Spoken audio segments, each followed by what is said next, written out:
the poll. Now let us begin this online seminar without any further ado. The very first question I want to ask you is that, all right, so now Jayaprakash says, listen, I've already got admits from universities and I'm waiting for fall 17. Wonderful, Jayaprakash. I think this seminar will be very helpful for you. So let me begin this seminar again. I have with me Shruti here. Welcome, Shruti. Hi, Vishnu. I hope everybody can hear me. All right. So, guys, are you able to hear Shruti?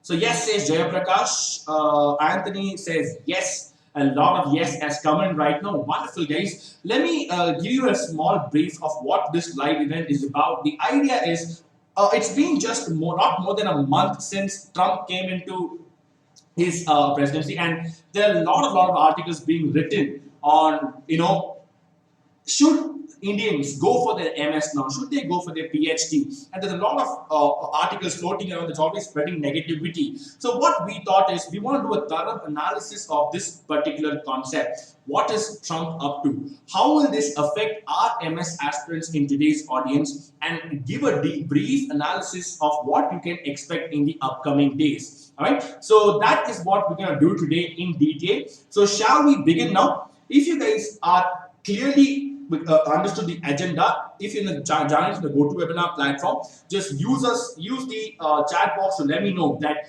yes, I am clear. Let's begin. If you're in the live event, joined us in our Facebook page, just hit the like button and let us know. We can start discussing about Trump effect. Should I go for an MS and PhD at this point of time? Now, Shreya says yes, begin. Sairam says yes, I am here. Please start. Wonderful, Rahul Garg. We'll start without any further delay. Yes, is Guru Chetan. So, Shruti, welcome to this seminar. It's always a pleasure to have you here with us. Thank you so much, Vishnu. Our students have been eagerly waiting to hear more updates from you in particular. In fact, this Trump is a very volatile issue, changing every day. Right. For example, Deeksha Prakash has just joined us and asked a question. Deeksha, yes, we will be taking each of your questions very soon. Don't worry. I just want to make one thing very clear. Okay, since we are streaming on all three platforms, we have a lot of questions coming in. So we'll take your questions one by one. Even if we miss out your questions, don't worry. At the end of the seminar, we have a very, very interactive Q&A session where I'm going to take up your questions from one by one without fail. Does that make sense? Shall we begin now? All right. A lot of yes has come in, a lot of likes coming in the Facebook live event. Yes coming from the GoToWebinar platform. Wonderful. Let's begin this session. Trump effect. Should I go for an MS or a PhD? All right. So now, Shruti, what is your overall picture about this particular webinar? I'm pretty sure you've thought a lot about this before. Right. Let us know what is your thoughts on this particular issue. Okay, so before I get into this in detail, I just want to ask everybody one simple question.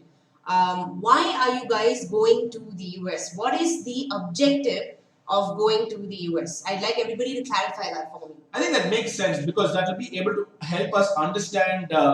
I already got some questions and answers in the GoToWebinar platform. So guys in the audience, let me know, what is your American dream? Why is that you want to go for an MS very clearly?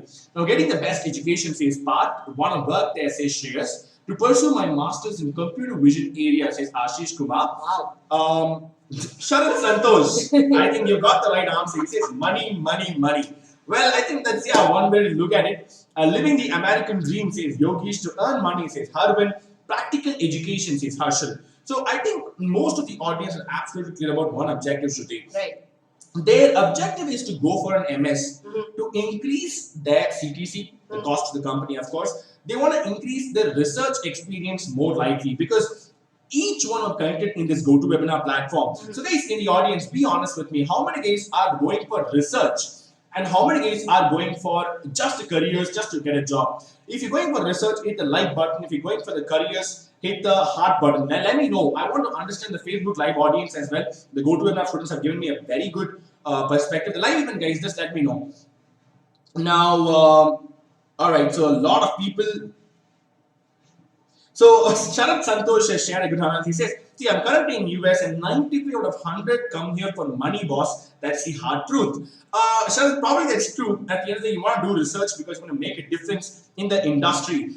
That either way is going to end in the money. So ultimate goal is going to get that BP. So Ranjit Nair, welcome back. Thank you so much for joining. So Ranjit Nair is actually live from US. He is in a university pursuing MS. I'm pretty sure we'll be talking to you soon to get your opinion about Donald Trump's effect. So, guys, so Shruti, that's very clear. Okay, research and money, that is the ultimate agenda for our students here. Right. Right? So, with this being said, all right, recent news articles has pointed out one very important thing. Okay, Trump is no good. That's the very common perception everyone has put here. Right. Very important. I like the choice of words that you've said. Perception. I'm going to talk more about this. So, can you tell us how will Trump impact our students' MS objective today? Because that seems to be the clear question on everyone's mind today. And I want to ask you this question: what is the impact that can be expected right now? Okay, so before we go to the impact, I think we should establish a common agenda about what we discuss today. I think we'll talk about, let me first start with the H1B visa itself, right? Okay. So I think we should first of all start with the history and significance as to why the H1B visa even came into place. So do you think that's good? Should we go there? I think the agenda, it's always good to ask the audience what they're looking for. So guys in the audience, tell me, what is your expectations from this seminar? What is that you want to ask the expert? Because I'm pretty sure she has an answer for most of your questions today, right? So I want to ask you guys in the platform, go to them and let me know, type it in your chat box or in your Facebook live event, like Meet Patel says, hello Shruti, welcome Meet. Trinit has just joined us, welcome Trinit to the seminar. Let us know what is your expectations are.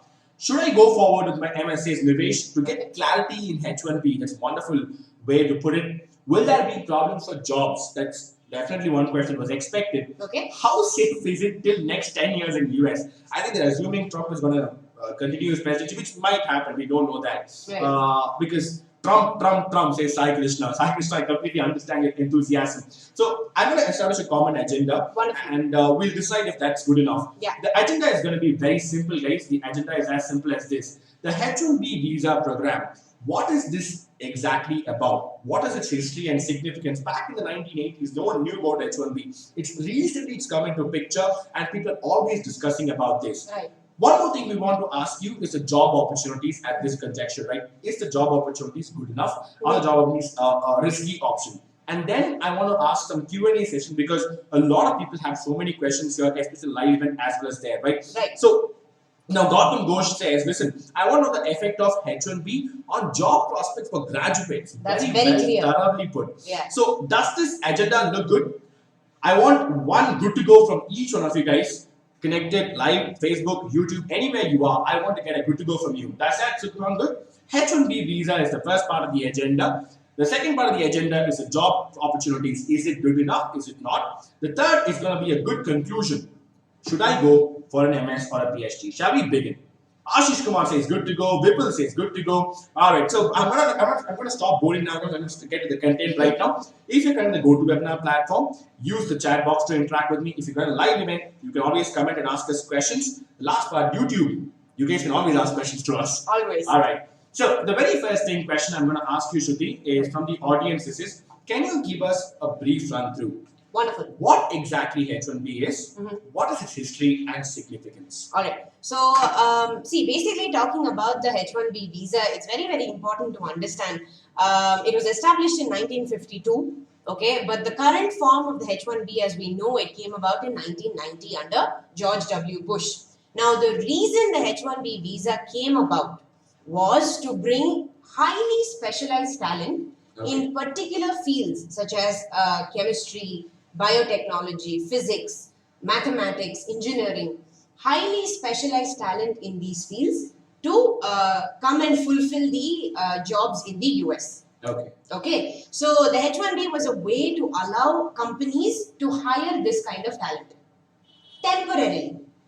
So to put it together, the idea is this program is designed to hire overseas talents that is not available in the US for a specialized job. Right, for specialized fields. Okay. So it is ideally for people who have a high specialization. That is how the H1B came about. Okay. So now the important thing to understand is that the current form of the H1B allows 65,000 visas. Okay, for normally. Plus an additional 20,000 visas for people who have a master's degree. Okay. Okay. So what happens in the current system is that it's a computer-based lottery system. Mm. You will have all the applications go in, and initially the first 20,000 visas are contested. Okay. So which means people who have a master's degree in that quota, that gets filled first. Okay. So the 20,000 master's degree quota gets filled, and then whatever remaining applicants are there go back into the main loop and compete for those 65,000 visas. Okay. Makes Okay? sense. Okay. So is everybody very clear on this? So we'll get an approval from the students as well. For the people who just joined live event, just let us know by clicking on the heart button or the like button. We want to know if our voices are very clear. Okay, Arjun is very clear. Meet Patel, I think Meet Patel, let us know if you're clear. So Parth Joshi is clear. Sairam is clear. Guys, the GoToWebinar platform, let me know. Is it clear? Sujit says clear. So very clear, says Sujit. I think most of you are absolutely clear right now. Wonderful. I think Arjun Chaudhary has already jumped to the conclusion. We'll get to that, Arjun, very soon. So the idea is, okay, that is clear. So now what next? So this H1B bill that is new from Trump administration, right? So ever since he came into this president's manifesto and all that, this has been widely discussed, widely being thrown against, being used as an instrument against him in the elections as well. Right. It went quite, ugly. But what does this new H1B mean for the MS aspirants in the audience? Because there is no absolute clarity on that particular part. They talk about 130K, they talk about job opportunities. We want to understand here, what does this new bill mean for the MS aspirant? Can you clearly put this out right now? Sure. So, see, basically, it's very simple. The new H1B bill was introduced by a Democrat. Okay. Called Zoe Lofgren. A Democrat? A Democrat called Zoe Lofgren. How many of you guys know this, that it was introduced by a Democrat? Not by Trump, not by a Republican administration, but by a Democrat. I think Sairam is quite aware of it. Nitya Ramesh is quite aware about it. Now the students are learning this news. Since we've done the webinar a couple of times, people are aware of this, that Democrat is the one who has not launched the bill, not Donald Trump. Now Anthony is quite surprised. Yeah. He says, wow, I thought it was Republican. Right. So the idea is, you need to be very clear, it was launched by a Democrat. Can you tell us a little about the Democrat right now? Right. So the Democrat who's launched this bill called Zoe Lofgren is actually a US representative for the Silicon Valley. Okay. So it's actually come from somebody who represents people in Silicon Valley, and it's come from a Democrat. So the bill basically states a couple of things. It states four main things. I'm going to start with the first one. So the very first one, which has gained so much news, as you mentioned, the 130K that you were talking about. The first point in the bill states that the 130,000 minimum salary should be paid only to those H1B employees if they are employed by a company called a H1B dependent employer. Now that's a new term phrase. Can you tell us what exactly a H1B dependent employer is? So you're classified as a H1B dependent employer if the workforce if the total number of people working for you who hold a H1B visa is 15% or more. Okay, so if I had to put it in layman terms, the idea is if an organization is dependent, only 15% of its companies, above 15% is dependent on this H1B program. Right. Then you're labeled as a H1B dependent employer. Okay. And this 130K minimum salary cap is only applicable to them. Okay, so but then how is it significant? This particular point, how is it significant for the students here? Right. It is significant because so far there are only two or three IT companies that fall under this category. Only 2 or 3 IT companies fall under the H1B dependent category. Okay, so only 2 or 3 companies come under this particular bill. What about the remaining companies? If our students mostly pointed out that they want to go for research, I'm pretty sure they're not going for IT companies. But can I say that comfortably here? Is anyone in the audience, live on YouTube or GoToWebinar, planning to go for an IT job after your MS, or are you looking for research? Because I want to ask that very clearly here. Yeah. Going for research says Lavanya, research says Vignesh, research says Rahul, research says Prashant, Amey says research. Okay, so they're looking for research and jobs, of course, but not in the IT sector. Right. So very, very important to understand. When I say IT sector, I'm talking about IT outsourcing companies. I'm talking about specific companies like TCS and CTS. If you go to Wikipedia and type in H1B dependent employer, you will find that only 2 companies may fall under the H1B dependent category, which is TCS and CTS. Okay. Okay. Now, Yeah. okay, if that is a scenario, ideally this over 130 bill fiasco Yeah. does not talk. Oh, okay, I want to be very clear. Who does this primarily affect then? So it affects people who are from the it may, okay, I'm not saying it will, okay, everything is conjecture at this point in time, but this is what my analysis states, that if it does affect, if the bill at this condition in this phase goes forward, then it will affect only IT outsourcing companies, which is why there is a whole lot of furor about NASSCOM and about the Indian government. If anyone is following the news regarding the H1B visa, you will know that they are panicking. IT stocks were down. It is only because of this reason. So, okay, now I'll tell you one more thing. I will tell you why this is particularly targeted at them. It's a very common question, right? Why is it that only they are targeted? Why can you not leave the bill as it is? The reason the H1B bill has come into so much heat in the current times, it's not just actually in the current times. The H1B debate has been going down for quite some time. Okay, it's been going on since the 1995. Do you know what happened in 1995 when a similar debate was going on? No. Sundar Pichai was studying in Stanford.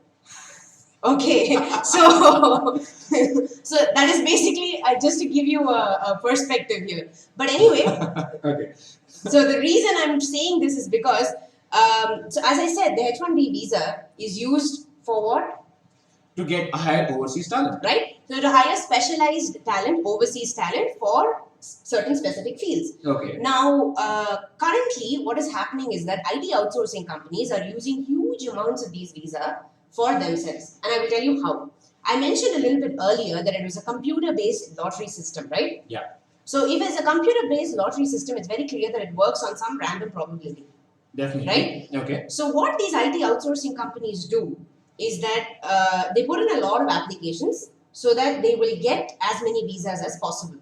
Okay. Okay. Now let me tell you, let me just give you a number on this. Can you guess how many applications TCS gave in 2016? I'm going to ask the audiences because, okay, so Vignesh has taken a guess now. Guys in the audience, so the primary objective is what you're saying is the H1B visas are allocated based on the the computer lottery system, right, which randomly allocates. Right. Okay. So the question here is, how many applicants are done by the IT companies? How many applications with? So the important thing to remember is that there are 85,000 visas. Okay. Okay. So how many applications do you think the TCS gave in 2016? So 20,000 says Vijay, 7 cases Abhijit. In the live event, I think they've said 9,000 and 2,000. Okay. So wide number of from. So I'm going to guess based on the audience. I'm going to give a number like 20,000, 30,000. Okay, so TCS actually put up 33,000 applications. And that is half. For how many visas? 33,000 applications for 85,000 visas. That is exempt from the 20,000 master's degree. Okay, I'm talking about this is exempt from the 20,000 master's degree quota. So almost nearly half of the applications TCS itself gave. So what do you think the probability is of them getting a visa? High, right? High. Yeah. More than so more chances they get the visa. There's a possibility that students who have been aspiring for R&D work kind of jobs, right, they won't get H1B visa so far, right? There's a less possibility that they would have got job before. If this law comes into act, then there's a more possibility of students who are going for research opportunities to get a job. Exactly. See, the bill is stated in such a way that you get only highly specialized talent into your country. What is highly specialized talent? And okay, I'm going to give you one more statistic. Do you know the percentage of people who got a H1B visa? Do you know the percentage of people brought in by IT outsourcing companies? The percentage of people with a H1B visa? Not necessarily. What about guys? Anyone have this very rough data in your hand? What kind of percentages do you think are people who have a bachelor's degree or a master's degree? What is the percentage? So 70%, 60% is the go-to webinar portal saying 80% is what live event has come up. Right. So 50% is close. Krishna Siddhartha is close. I think he's been doing his research. 47.3% of the H1B visas that have gone out have gone to people with a bachelor's degree.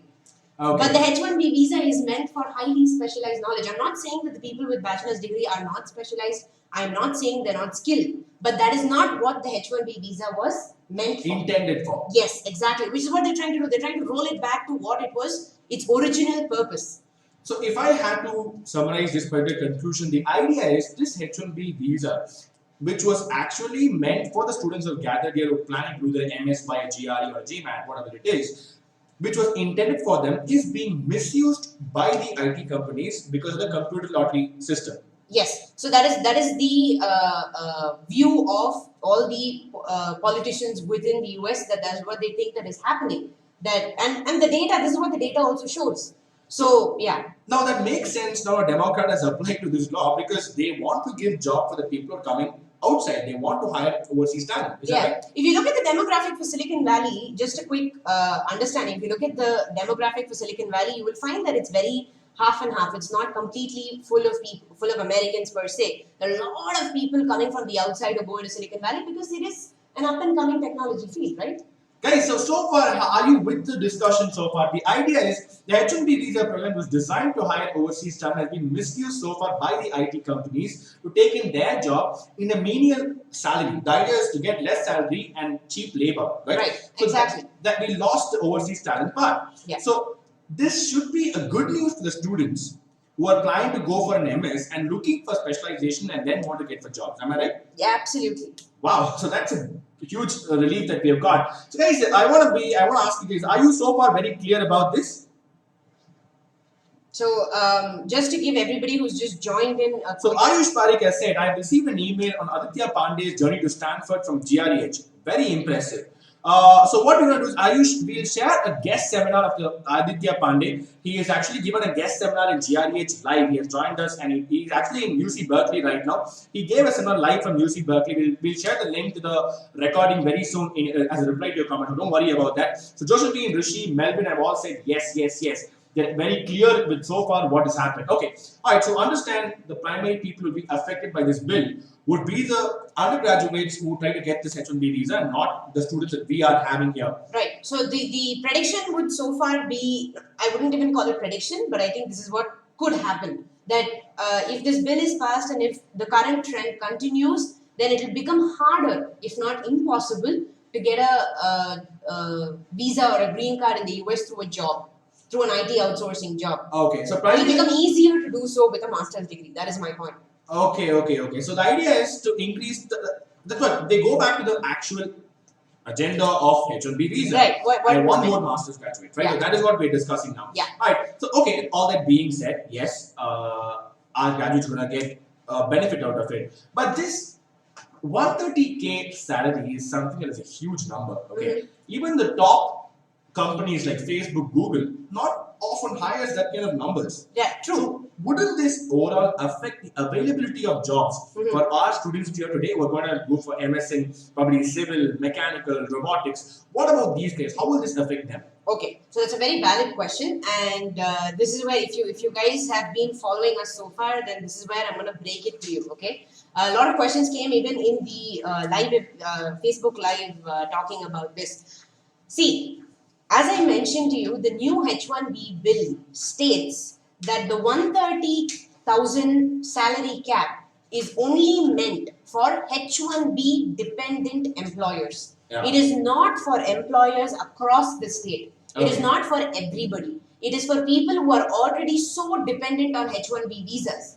Okay. The reason is that you need to see, when you hire a H1B visa person, right, you're supposed to put a disclaimer stating that you couldn't find an American for this job, and hence you're hiring a H1B visa person, a person on a H1B visa. That is basically what this bill states. That if you have 15% or more of your workforce in the US on a H1B visa, we're not going to make it as easy for you to get more people. We're going to say that 130K is the minimum salary you have to pay. Please note that this is not for all employers across the US. Because the median salaries for people who graduate with a master's degree vary anywhere between 70,000 to 100,000 per annum. That's right. So it doesn't make sense, or it is highly impractical in my opinion, that to make it 130K for anybody with H1B visa. Because as you mentioned rightly, people who graduate out of MIT, Stanford don't make 130K. People who go into Google, Facebook don't make 130K. Shankaran, I want to point out your question and tell you very clearly. We're not talking about business schools here. We're talking about the research schools here. We're talking about MS programs. We're talking about PhD programs here, which is no. what So I America would is actually like to take Shankar's question. I get it. Okay. See, I know that jobs are difficult in the US. It's not easy. It doesn't come by like it is in India. Okay. You don't have placement drives. You don't have recruitment drives. So it's entirely dependent on the networking that you do. A lot of it is dependent on the connections you make. A lot of people, get jobs just on the basis that they have a good relationship with their professors. It is not easy. Okay, especially considering the fact that just that the recession happened a couple of years ago, 10 years ago, and America is picking up slowly. But what I am trying to say here, in my opinion, is that Trump is not going to make it any harder for you to get jobs. This particular H1B bill is not going to make it tougher. Is not going to make it harder for you to get jobs. The current scenario remains, and I would like to say this throughout, whether it is the US, UK, Australia, Germany, doesn't matter where you're going. Getting a job is difficult abroad, period. That's true, always. If you're not proactive about your own future, if you're not proactive in your post-graduation days, right. Even in India, you're not going to end up with a job at the end of the day, because post-graduation is not like campus placements. You're not going to have the huge companies coming in, just taking in thousands of students and going back. It's not that way. Yeah. And I'm pretty sure most of you will agree with me on that. Okay, all this being said, Shruti, see, what we want to understand here is that, is there any concrete data, right? Is there any concrete data that suggests that each one of the MS aspirants gathered in this live event or in the GoToWebinar or the YouTube channel, right, they want to know, see, I will get a job or not. I understand this argument. I understand this makes sense. Yeah. But I want to know, what is the solid justification that you make that I will be able to get a job there? Is there any data that we can quote to the students today? Sure. Okay. So let's crunch some numbers. Okay, this is actually one of my favorite bits to do. Let's crunch some numbers.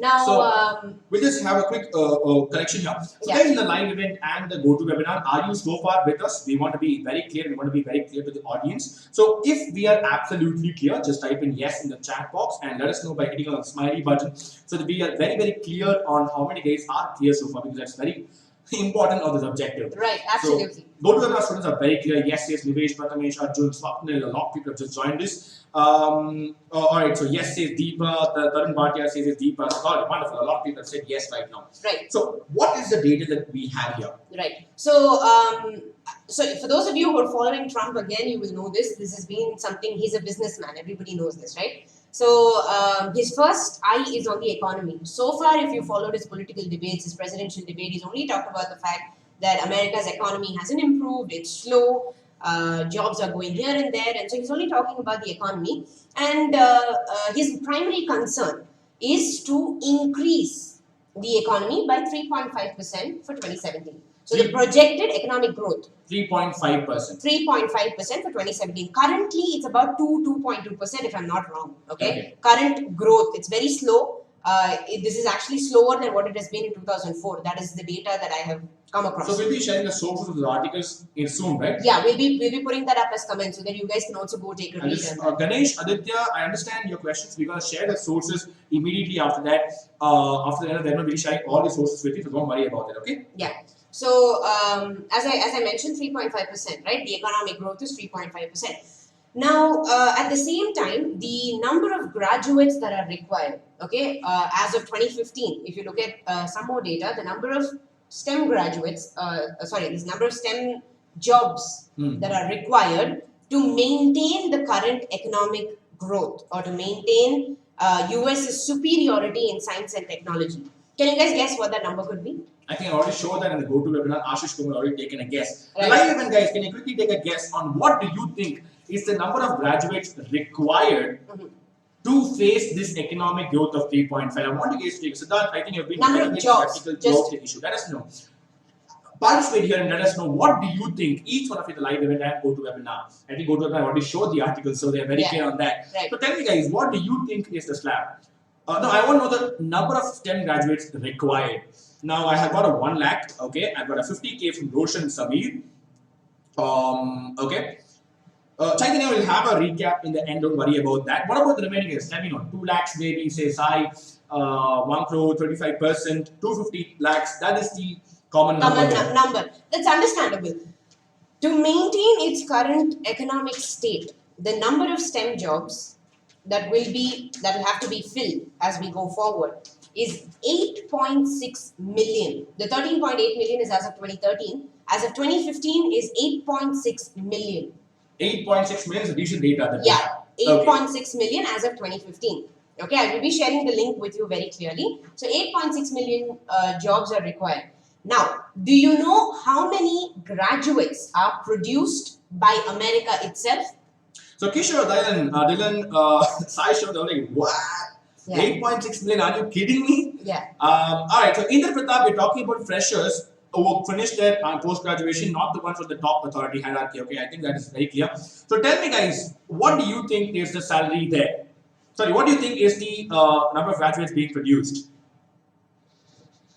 So it's really shocking, says Sairam. Maybe if I think Ashish is a bit consistent with the same as he already knows the numbers. Yeah. So maybe 30K, says Ram Teja. Jaskaran says not even half. Half, I guess. You're on the right track, okay? See, there is a serious shortage of STEM graduates in America, okay? They currently, as of 2015, produce only 560,000 graduates per year.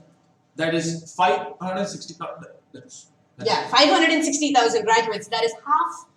Yeah. Half. No, I mean, 560,000 graduates, American STEM graduates. Okay? Wow. In comparison, if you see the Indian and Chinese STEM graduates produced, Indians, we produce 2.6 million graduates, and Chinese, we produce 4.7 million graduates. These are the numbers in front of you. I am not trying to make a case, but that is the number in front of you. Okay, so I'm going to write this data down and share it with the students. Yeah. So you're saying that the total economic growth forecast is 3.5%, and the graduates needed for that, the STEM graduates for 13.8 million. 8.6 million, yes. And the contribution of US to that is 560,000. Yes. And the contribution of India Yeah. is 2.6 million. Yeah. And the contribution of Chinese is 4.7 million. Yes. So we're technically contributing more than what the US does. And these are the numbers here. I'm trying to show these numbers here in your screen right now. You can take a look at it. I'm not sure how visible this is. Just take a look. These are the numbers that we have in mind. We're not able to show it very clearly. Okay, so now with this being said, are we really losing jobs there? See, that is what I'm saying. You're not going there to steal jobs. You're going there to make jobs. Now, one very important disclaimer I have to make here for everybody who's already in the US and who's talking about jobs. These jobs are varied by location.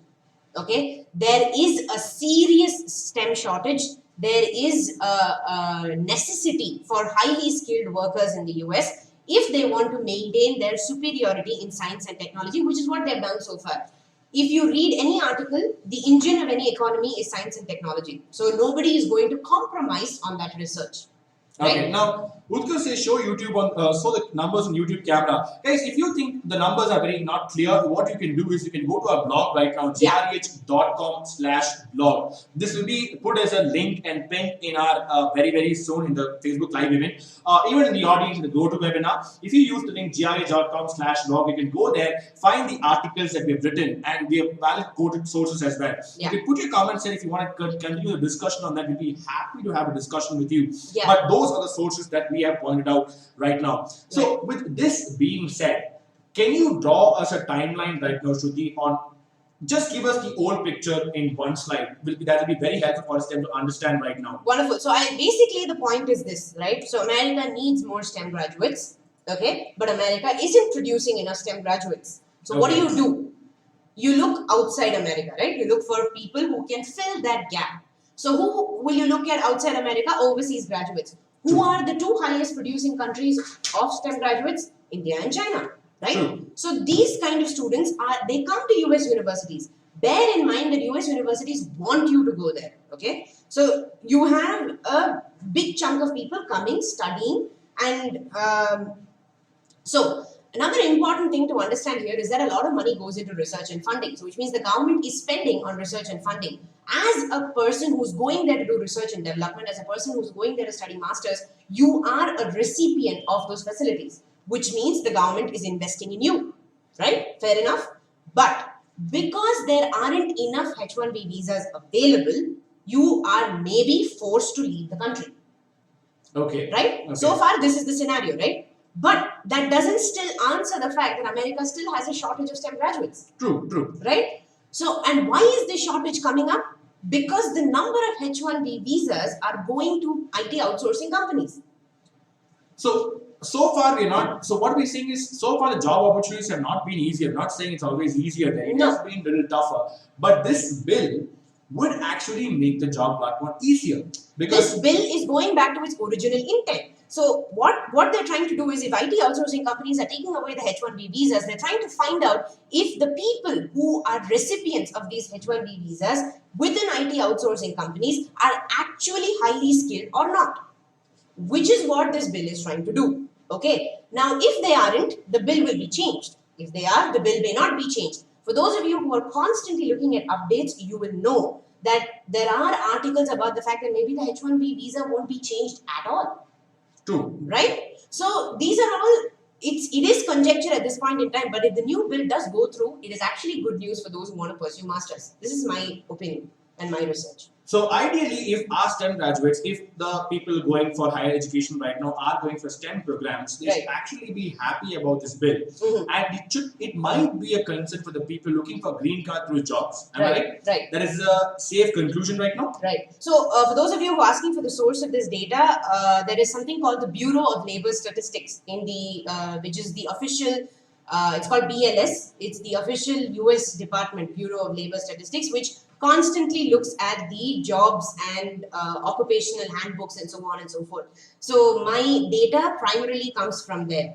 So BLS is, I think, is an authentic. Now Balaji has a question, very simple. He says, see, I understand all this. Now, should I really prepare for GRE? That's the fundamental question that they have. Right. What would you recommend for that, Shruti? See, again, as I said, when 1995 such a debate came up, Sundar Pichai was studying in Stanford. Where is Sundar Pichai today? That is my answer to you. Where is Sundar Pichai today? He's the CEO of Google. What I'm saying is, your dream is independent of these things. This debate is politics. Okay? The politics will not directly, should not, ideally, affect you, because you are important to their economy. Okay? These are all extraneous data. But you have a dream, you have a drive, you have a passion. Go ahead, give your GRE, go to the go pursue an MS, make sure you're qualified. Okay, be prepared, be very prepared with all the information that you need. But at the end of the day, it individually depends on you, on your proactiveness, on your ability to find a job, because the jobs are out there. Okay, if you look at BLS, they're always talking about how the STEM jobs are about to increase. There's a 23% increase. I can give you numbers over and over again, right? But now, that is the truth. I have a wonderful question here. Now, this is a question I've been eagerly waiting for. The OPT impact. Right. Now, first, let me make it very clear. Not a lot of people are very clear about what exactly the OPT is. So, give us a brief light on what OPT is and what does this new bill mean to that? Okay. Okay. So, basically, one very important thing to understand here is that they're using. So OPT is basically optional practical training. Okay. So once you complete your graduate studies, the OPT is a medium by which you can stay back and look for a job or pursue higher education. So it gives you a brief amount of time to stay back in the country after your studies are over. Okay. So the OPT extension was initially about 12 months, and then I think it moved to 17. And then under the Obama's administration, it was moved to 36 months. Okay. So people could stay up to 3 years after they finished their degree to find a job and to find a job or to pursue higher education. Okay. Okay. Now, the current Trump administration has been talking. Okay, has been talking in bits and pieces here and there, not consistently, but in bits and pieces here and there, that they may revoke this particular provision that extended the stay from 17 months to 36 months. Okay. Okay, which means that the OPT will not become zero, or it will not become it will not be like once you finish your studies you have to move out. There will be a certain amount of time. It may be reduced from 36 months to 17 months or 12 months or any period of time, so forth. But it's not possible that the OPT will completely go away. Okay. Okay, that is the so when they say revoke, they're talking about revoking this particular provision that is rolling into 36 months. I hope that's clear. Alright, so primarily they'll still have time to go out there even after they finish their MS to get a job. It's about 36 months that is expected right now. Right, yes. If they exceed the 36 months and they still don't end up with a job, which shouldn't happen if you're going for top universities like Carnegie Mellon with a very high GRE score, if you're going for universities like, I don't know, Cornell, like one pointed out Ayush Pari, Right. that should not be the scenario, right? Yeah, ideally that should not see that's Of course, that's also for the student. yeah, it's also dependent on the student. And another important thing is if you read a lot of what analysts Absolutely clear of how this can change the game. Are you very clear now? Are you not about convinced? Are you? The facts are right in your hands right now. It is now your call to decide whether or not you should go for a higher education. What we believe is we have got the data, we're sharing the links to our blogs, we're telling you where we got the data from, and here is a practical, what is going to happen. Right. And if you are a student out there, and if you want to dream of, if you are, in most of the days would have seen Sundar Pichai and dreamt, as a comment here. Okay, use this link in that is being commented in your live event, and I've shared in the GoToWebinar platform. Just go there, sign up. If you're looking for help with GRE preparation admission counseling, I'm going to jump to the Q&A session right now. But I'm going to talk about Q&A session. I'm going to take up a lot of questions right now because a lot of questions are being ignored, Abhi. So I'm going to take up those questions right now and share it with each one of you. The very first question I can see is, should I prepare for GRE? And if yes, how should I prepare? Is Prasanna's question right now. Okay, so right. So should I prepare for GRE? As I told you already, policies come and go. Don't worry about all of that. Prepare for GRE. You have a dream. Okay, nothing should stop you from achieving that dream. So prepare for GRE. Take it up religiously. If you are, I don't know, Prasanna, if you're in the third year or the fourth year, wherever you are, I think if you're in the third year, you're absolutely at the right place. You should ideally target starting your preparation now, completing it well before your semester exams in college, and then giving your GRE before your semester exams. Okay, so that way you have a perfect timeline. You can give your semester exams, and then after that, you will have time between your third year and your fourth year to actually start on your application process. So, Okay. and if you're wondering on how to prepare for GRE, we are GREedge. Alright, Join so us. I think that makes sense now. Alright, so now what you want to ask next question is, like, see some job opportunities for specific field. So guys, as I said, this ideally puts in a good place. If you're looking for a STEM job, this is a good opportunity for you. So if you take up department-wise questions, that'll be a little hard for you right now. So next set of questions I can see is, again, a summary of the overall presentations what the people have asked. Okay. So I'm going to look at one of the questions. So can you give us a quick run through, Shruti? Okay, so right, so starting from the H1B visa, right? So talking about the H1B visa, the current bill basically talks about 4 main points. Number one, the 130K salary cap. However, the 130K minimum salary wages, only those companies are liable to pay whose workforce has 15% or more people who are on a H1B visa. These are called H1B dependent employers. And so far, there are only 2 H1B dependent employers that I can see who are IT outsourcing companies, that are TCS and CTS. Okay, so that is about the 130K cap. It is not going to be applicable for all companies across the entire US. Okay, number one. Number two, the second thing is that the companies who are H1B dependent, okay, these employers cannot access the 20,000 master's degree quota that's there. Okay, primarily this is because H1B dependent employers are IT outsourcing companies, so they don't want because they know that people with a master's degree are not really going to go into IT outsourcing companies and for the jobs that they're hiring you for. So it has eliminated that exemption for H1B dependent employers. Again, okay, these 2 points very clear. The third point is that there is no more country-based allocation of H1B visas. Earlier, Chile and I think Singapore used to have a higher number of allocations, particularly for them. That has been eliminated. And the fourth point is that it makes a provision for you to move from an F1 to a H1B. Okay, the current problem is that because there isn't enough H1B visas available, students who have been trained in the US, trained for skills and for research and development, are taking back their highly sought after skills back to their home country. So they want to prevent that by making sure that there is a smooth transition between an F1 and a H1B. Okay, so it allows for that provision as well. So this is the new H1B bill. So what this means for you is that if the exact bill passes through, then it is a possibility that it will be difficult, if not impossible, for you to find a H1B visa or a green card in the US through a job from India. It will become easier for you if you're a master's, if you're a student pursuing masters from an American university. Okay, this is the second point. The third point is regarding the job opportunities, as I have discussed. Again, making no claims that it is easy to find jobs in the US. While it is relatively harder to find jobs in the US than it is in India, particularly this bill doesn't affect your job opportunities per se. Okay, there is a need for STEM graduates in America, a very strong need, in fact. US universities, analysts, economists are all lobbying for the fact that they need more talent. And the only way they can produce ingrown, homegrown American talent is if they start from the primary education, which will take at least 10 years. So if at all, there is a right time to go to the US and settle down, it's probably now. Because 10 years later, you may not have this opportunity. Okay. Wow, I think that was a very well summarized article. Thank you. Thank you. So I think that this news for the past 3 minutes, 100 times now. Yeah.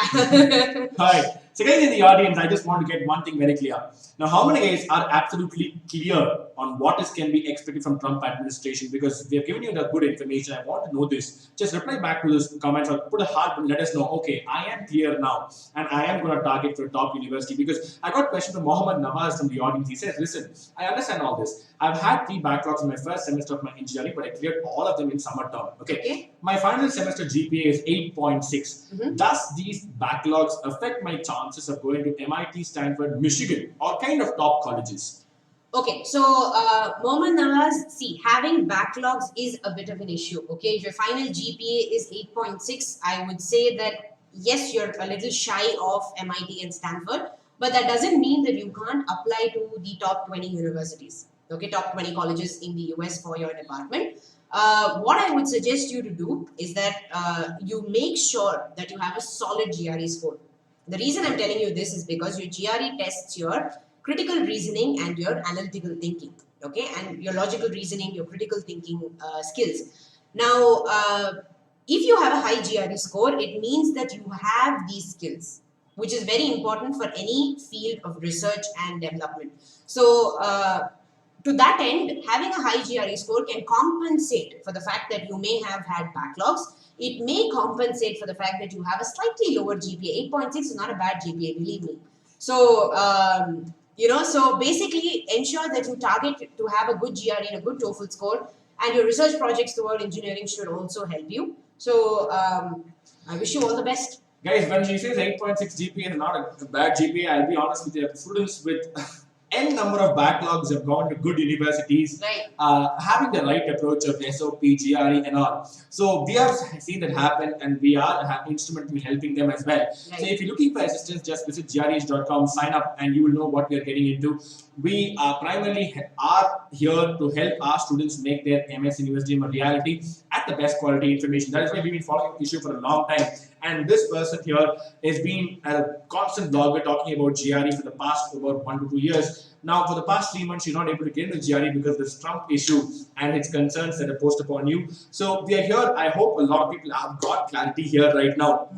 Okay, now a lot of people say, I see Shabir Hussain actually wants to go to, most of them want to go to Ivy League universities. In fact, Ivy Leagues should be booming right now because of this clarification. A lot of people will apply to Ivy League because they have a good job opportunities, right? Yeah, absolutely. And Ivy League universities may not be the, benchmark. Not the benchmark. Actually, if you actually go to the rankings and see Yale or Harvard comes under the 34, 35 list, there are actually universities that are higher than that. But Ivy League is prestigious because of its alumni network. It's prestigious because of the job opportunities. A lot of people find jobs through their alumni network. So that is why it's prestigious, and you can target those universities. You've just got to work hard and have the right information. We've in fact sent people with 6 backlogs to an Ivy League. Yeah, Shantanu, and we have a blog as well. Guys, if you think having backlogs is a huge constraint, just go to the blog, greedge.com/blog. You will be able to find this article where the student named Shantanu was able to get an admit in Cornell University despite having 6 backlogs. All right. Now, that's an achievement of its own. It's his own willpower that has got him there. It's just his belief, his sheer belief in the fact that he wants to make his MS dreams alive. He wants to make his, even break all odds. He's done that and he's gone to his Ivy League admit. Okay. If you don't believe me, just go to the blog right now, greedge.com/blog, read up on the story, and then tell me, do you believe in yourself? Do you want to go for an MS? Start today. All right. So that's all I want to say today. Now, Avinash Rai says, listen, how can GRH be of help? I understand all this. How can GRH be of help? So I'm going to take up this question, just like Shantanu, just like each one of you in this audience today gathered, hoping that, okay, will this Trump affect my MS dreams? We have told you that there is a huge possibility he won't, and he'll actually help you get a job there. That's the first thing. Second thing, how we can help you is, I'm pretty sure each one of you have this constraint that, okay, listen, I understand I can go there, but can I go to top universities? Because only then I will be able to get a job. That is true. I want to get a top university. But then the already preconceived notion is that I have a backlog.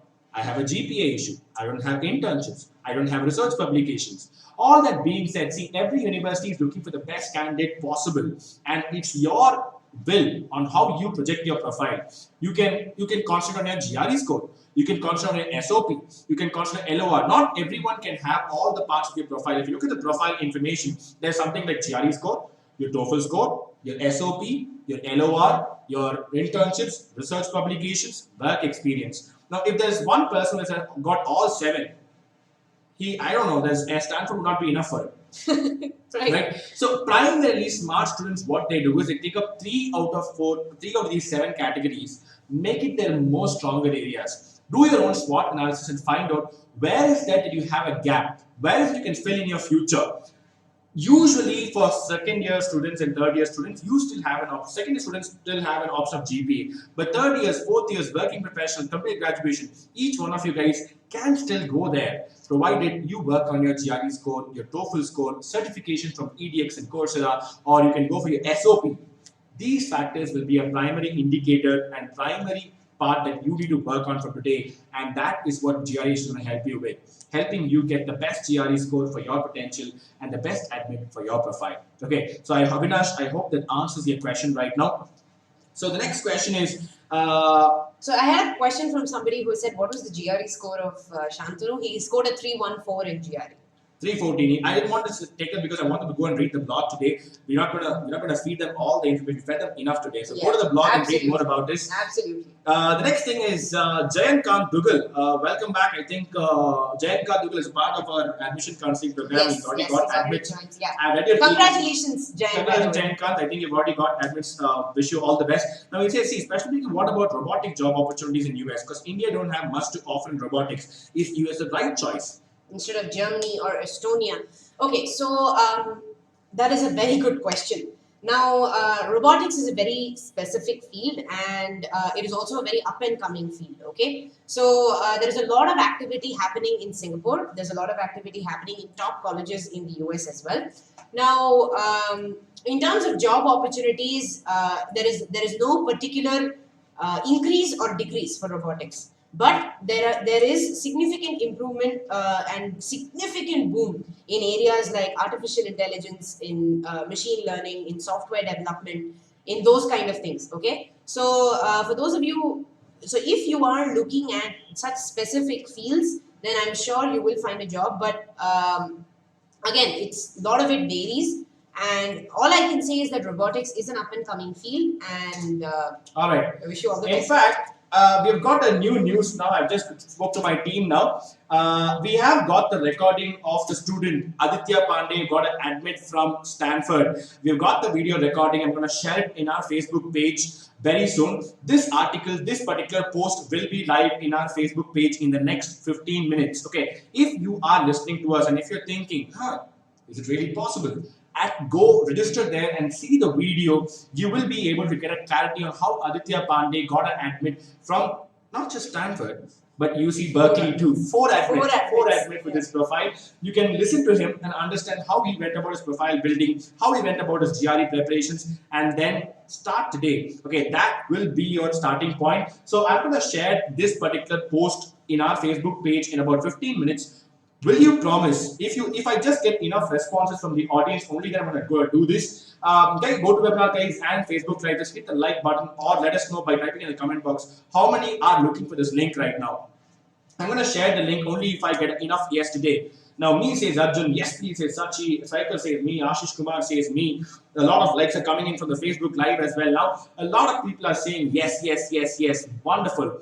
For the next 15 minutes, stay tuned. We're going to take up more questions and you will be getting that video in your Facebook page very soon. Okay. Hell yeah, says Raju. That's the energy, Raju. Alright, I'm gonna take up more questions. A lot of likes are coming in. So I think I should share it. So Nidish from my colleague will be posting that very soon in the Facebook page. Do sign up anytime you watch. Okay. Now the next thing I can see is wow. Drupad Kublani has a question. He says, I've got an admit from NCSU, North Carolina State University. Mhm. Should I choose NCSU or go for a job in PS India now? And should I go for a job in India, PSU? PSU. Okay. It depends on. It depends on you. What are you looking for? What field are you going to target? I mean, it depends on a lot of factors. Going to NCSU or working in PSU in India is entirely up to you. But it depends on the field you're also going for. See, are you targeting higher revenue? Are you targeting research opportunities? Are you targeting a better lifestyle? Do you want a green card? A lot of people just want to go to abroad, want to go to the US and settle down. If any of these are your dreams, then obviously NCSU is your choice. So I think that's about answers the question. I hope. All right, so a lot of Arun Spiky is quite new. He says, "What exactly is STEM? Can you Okay, elaborate so that?" STEM is science, technology, engineering, and mathematics. So these four fields together is called STEM. So generally, all the top courses that Indians major in fall under science, technology, engineering, and mathematics. So that's why we produce a lot of STEM graduates in India as compared to the US. All right, so it's already as a comment pinned right now the video of Aditya Pandey who went to Stanford. For the people looking for value from it, just go there, sign up. You'll be able to see the video of his seminar where he shared live from UC Berkeley. I'm sorry, we may not be able to give a glimpse of the campus. Soon we'll try to do that. How we're going to do that is sending you guys there and then sharing your experience. That's what we want to do. Okay. That's what Aditya did, right? He Exactly. live from UC Berkeley. So all right, so you can just go there and start watching the video. Now, a lot of university questions have come in. Where Shruti is again an expert, by the way. She's been, I think, for the fall 17, she has read about at least 120 universities, quite simply, one hand, and she'll be able to take a lot of questions. Okay, so says, what about Stevens for mechanical? Stevens is actually a good place for mechanical. If I'm not wrong, I think Stevens is ranked in the 50s range. I'm not sure of the ranking, but you can take a look at it in US News. Stevens is actually good for the evergreen fields, the civil, mechanical, electrical. It's good for those fields. A lot of people give a lot of slack to Stevens, thinking that it's not a good university, it's ranked low, and so on and so forth. Not really, okay? In fact, if any university is ranked in the top 100, it's a good university. Believe me, much better than any university you probably attended in India. So, go forth. Now, Aditya Sharma says, And listen. prosper. Go for it. I've got an admit in MI RIT for MS in CS. How good is that university? It's a bit costly. I'm planning to apply again for spring semester for a better admit. What is your opinion on this? Okay, so RIT actually Should is. we ask his profile? Yeah, we actually would like to. If you want us to suggest universities, we will need your profile details. Because see, you've got a RIT for MS is actually good. Yeah, RIT is good, and the good thing about RIT is that a lot of students do get scholarships, even though the fees is high. The RIT website actually promises 70% scholarships. 70% of its students get scholarships. Mm. So in that way, RIT is very popular. Yeah, but again, it depends on your profile. What score do you have? What work experience or research experience do you have? For you to understand if you can do better. Vipul Mehra says, Aditya, RIT is bomb as far as CS is concerned. Go ahead. I think there's an approval from the students as well. So I think it was good. The next question I can see is, Santosh, we've concluded the discussion on Trump. So if you want, you can just recap on live and you can check the live what we talked about Trump in specific. Now, the next thing I can see is Kuhu Gupta. She says, listen, how much publications matter in a profile? Let me take up that question. Yeah. See, it depends on your overall profile, Kuhu. If it happens, as I said, there are 7 components in your profile, okay? Your GRE score, your TOEFL score, your SOP, your LOR, your internships, your research publications, and your work experience, okay? Ideally, students pick 3 out of 4 and ensure they ace it. Some people pick the GRE, SOP, and internship. Some people pick GRE, SOP, and research experience. Some people pick up GRE, SOP, and work experience. Some people pick up work experience, internship, and deep CGPA. That's up to them. But no matter what, it depends on your overall profile. Okay, so ideally, if you are going for a PhD, a research paper is mandatory. A research experience is mandatory. If you're going for an MS, it is not mandatory at all. But if it happen, it can be an advantage. Okay, it's not like a mandatory concept, but if you have it, it can be an advantage. Particularly if it's relevant to the field that you're going for, then the paper publication really helps because it'll give you some solid matter to talk about in your SOP. So go ahead. All right. So a lot more questions are coming in right now. Aditya Sharma says, thank you so much, guys. Aditya, it's our pleasure helping each one of you make an MS in your dream a reality. We're always here to help you out at the best way possible. Now, so I can see a lot of people have asked about particular sectors. They've asked about chemicals, they've asked about robotics, they've asked about electronics. I just want to tell you, I will share a link with you guys. It is the latest. It's called the Occupational Handbook. Okay, this is what the BLS publishes every year regarding job projections for each and every occupation. Okay, I will share that PDF with you, and one thing you will see in common is that across all STEM fields, okay, you will find that there is an increase in job opportunities. Vipul Mehra says, see, as I'm currently pursuing information science in RIT, the career fair in RIT is probably the best in the US. Creator of jQuery is an alumni of RIT, and most of our students are placed in companies like Amazon, Google, and Oracle. What more are you looking for? There's a student live from RIT talking to you guys. What more are you looking for? I'm really glad that we did this. I thank you so much, Vipul Mehra, for that. Now, the next thing I can lot of see questions coming in MBA. To be honest, MBA is a completely different sector. The kind of graduate required is completely different. It requires an intense analysis. But we will probably do an article on that quite soon in our blog talking about MBA opportunities because there's a huge demand for that. Right. So the next thing I can see is hi, Karan Verma. He says, hi, I'm a final year of BTech and I published research paper and I'm planning to do MS in computer engineering. Now, is this a good option in US? Can I get a good university? You want to do MS in computer engineering?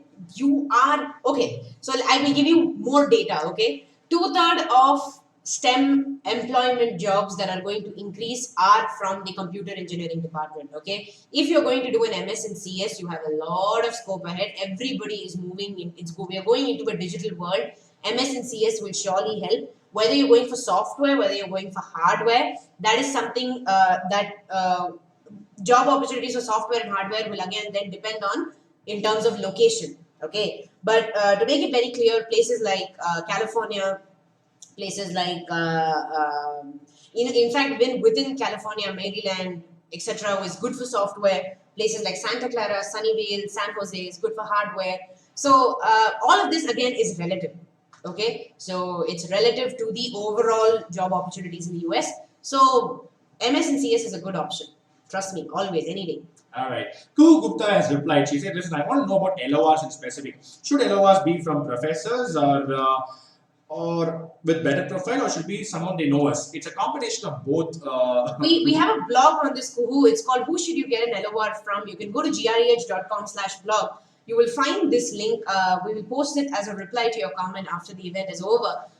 You can find it out there. Ideally, you should get a LOR from. A quick summary is that, see, the LOR should be from a person who you have worked under or studied under. And if it happens so that particular professor has an MS or a PhD abroad, then it can have significant credibility. Okay, one more advantage is very rare cases, but if it happens, so if you get a LOR from an alumni of the university, with the condition that you worked under them or studied under them, it can be huge advantage. Okay, Right. you can get an admit from that university with more probable chances because a student from that university has recommended another university, so they know the culture. Yeah. So that is one way to go about it. So I hope that answers your question. Now, more and more questions coming up, and I can see a couple of questions on visa rejections. Is that something that you guys are worried about?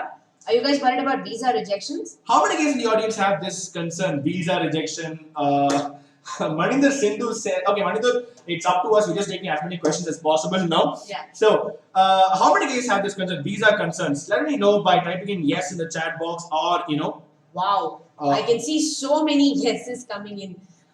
just like the live event. We want to understand this picture because we write blogs based on what students ask, and we want to do this research as well. Let me know how many guys have this concern. Okay, a lot of people have said yes. See, what exactly are your concerns regarding the visa rejection? What is it that you're worried about? Like, why is that something that is in your mind? I would like to understand that first before I answer the question. A lot of crying smileys, like smileys coming in. So I think it's again come down to Trump administration, what it would be for visa, because Right. this regional politics also comes. See, I don't think that this and that is dependent on one another. They do want students to come and study there. See, you guys contribute $30 billion to their economy. They are not going to let you go. Okay. A lot of campuses, almost 10, 12, 15, 20% of campuses are filled with international students. So they're not going to let you go. So because of Trump, you shouldn't worry about one particular aspect of it. Shouldn't worry about your visa interview. Particularly because it's a visa interview, don't be stressed because of Trump and make nervous situations there. You have a dream, you're going forward to fulfill that dream. Very straightforward. Recently, the student named Archit Satra, right? Yeah. He joined us live from University of Texas, Dallas. He gave a guest seminar with us where he explained how we got to University of Texas, Dallas. What is his take on Trump administration? He was very unclear of what happened. So I asked this question to him: how was your visa interview? The answer was very funny. Okay, so this guy says. I went my visa interview preparing. I got mock interviews done from GREedge Admission Help, and I went for the visa interview very prepared. My visa interview ended in 2 minutes, and I was like, "What?" So the idea is, as clear as you are, they're not looking to find faults in you. As long as your finances are solid, Yeah. as long as your documents are legal, Yeah. as long as you are a credible citizen of India, Yeah. there should not be problem in visa. Okay. If the admit doesn't match your profile, if you fake admits, those kind of is where the problem arises. Yeah, the basic two reasons why people get visa rejections, the primary reasons is because they don't have the right financial documents, they don't have the right papers, or they're not able to provide solid proof that they will be able to provide for themselves when they go to the US. And the second thing is that their profile and their admits don't match. So these two things are when that they raise suspicions for, which is why they ask you a bunch of questions only to drill down to the bottom of this. So as long as you're clear with this and as long as everything is legitimate about you, there is nothing you should actually worry about. Now, Barney then says, listen, okay, I got all that. How about the preparation time for GRE? Okay, so Barney, this is a very common question. A lot of people ask, how many kids are going for Fall 18 right now? Fall 18 students, hit the me, type in me in the chat box and send it to me. So that I want to know how many kids are looking Fall 18, Spring 18, these two guys in specific. Okay, I'm going to tell you something very clearly.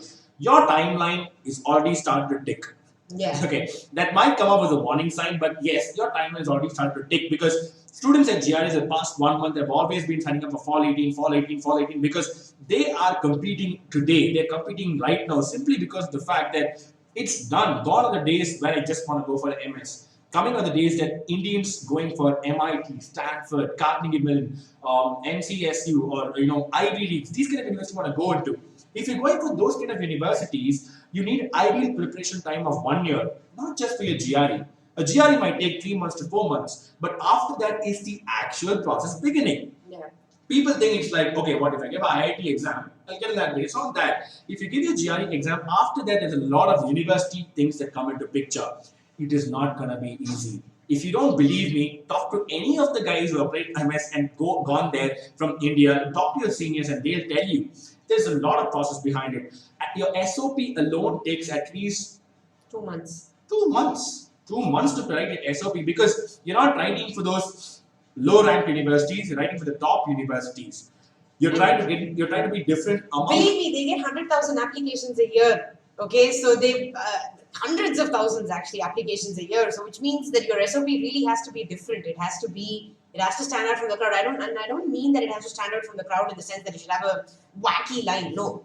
It has to talk about you. It has to show out your personality and your passion at the same time. In fact, there's a blog on that as well. In fact, just go Yeah. to GREedge.com back, how to write an SOP, you'll be able to get that. The ideal timeline is finish your GRE before May or June at max. Don't go beyond that, because when you go beyond that, you're not giving yourself opportunity of retaking GRE or making any mistakes in the application process, which tend to happen. Sometimes you miss university deadlines because you're late. Sometimes you don't have time to retake to apply for better universities.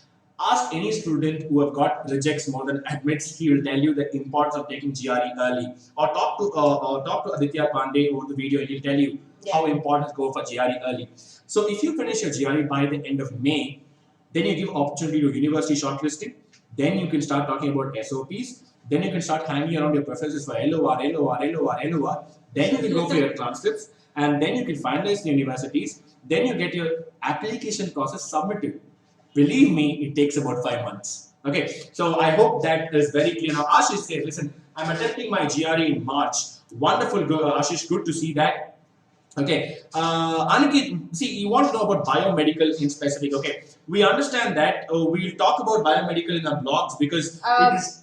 Okay, Aniket, I think this is the first time we're taking up this question. Yeah, biomedical has been. Right, we'll take the question up. If you are looking for biomedical, if you're looking at good universities for biomedical, we can definitely arrange a special seminar on that. Don't worry about it, we will do so.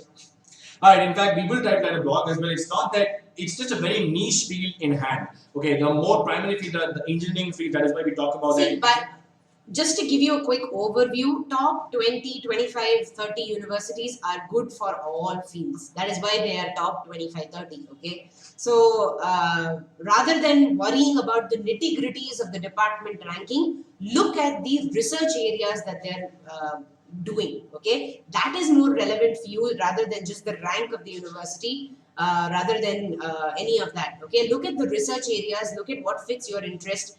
And then go about it. All right. So I also wanted to understand that we have about 200 people listening to us, and there's a lot of questions coming in. We might miss out your questions. If you have any questions, don't worry. Sign up at GREedge.com. We'll be getting mails on webinars every day. We have webinars happening every day from 7 to 8 and 8 to 9:30. You can listen to those seminars and get utmost clarity that you're looking for. Anything A to Z that will help you get your MS News team. That is our priority. Okay. So I hope that clarifies your question. The next question I can see, Arif Khan. This is a very common question. Spring versus fall, which one is best? So Shruti, your answer please. Okay. See, if you're again, I have said this time and again before. Whether you're going for spring, whether you're going for fall, there is actually particularly no difference. Okay. Spring and fall are just two admission intakes, but fall is the more popular choice among students simply because of the fact that all universities in the US across all programs have a fall admission intake. But that is not the case for spring. Okay, some universities don't have a spring admission intake. Some universities, for some courses, don't even have a spring season. Okay, so they only admit students in the fall. So for this reason, the fall admission intake is more popular. Now, depending on where you are, depending on what you're pursuing, if you're still in college, the most immediate admission season available to you is fall. So that is also another reason why it's more popular. All right, so guys in the audience, I'm not everything good things come to an end at the end of the day, and turns out that our time for dinners have come, and we're gonna be having more and more live events like this. I just want to ask this one question: have you guys got absolute clarity about Trump? What can we expect of MS? If you got clarity, just hit the like button or the heart button. Let us know. If you webinar, just type in yes in the chat box and let me know, because I want to be very clear. Are you guys absolutely clear? In fact, we'll be coming up every day, in fact, every week with more seminars like this on to help you what can be expected, what are the new changes that are there. To that you need to be prepared for. Now, hell yes, yes, Lakshan, Saraf, Swapnan says yes, Winnie Touch is exactly, or say Ashul, you can just, Ashul, you can just go back to live and understand, play the live again to understand what it is. Now, yeah, says Prajimesh, a lot of people have got more and more questions. For you guys, I'm going to tell you one simple thing. All you need to do is go to bit.ly/GRE webinars every Saturday. Okay, every Saturday we have about seminars lined up in that particular page. And definitely, what your questions are will be answered at least in one of the seminars. And it will be my personal guarantee that me, myself, Shruti, and we have our team constantly dedicated to help you get the best answers. Just sign up for our seminars and you'll get the best information possible, okay? Because at the end of the day, as I said, the primary objective of GREdge is to help you get the best GRE score for your potential and the best admits for your profile, right? So Shruti, we should call it a day? Yeah, we can call it a day. Thank you so much for being such a lovely audience, and I hope to do this again soon. All right. Wonderful, guys. Thank you so much for being a very ecstatic audience. It's been a huge pleasure interacting with each one of you guys. I hope you see you in the upcoming live events. Until then, this is Shruti? and Vishnu signing off. A very good evening and take care, guys.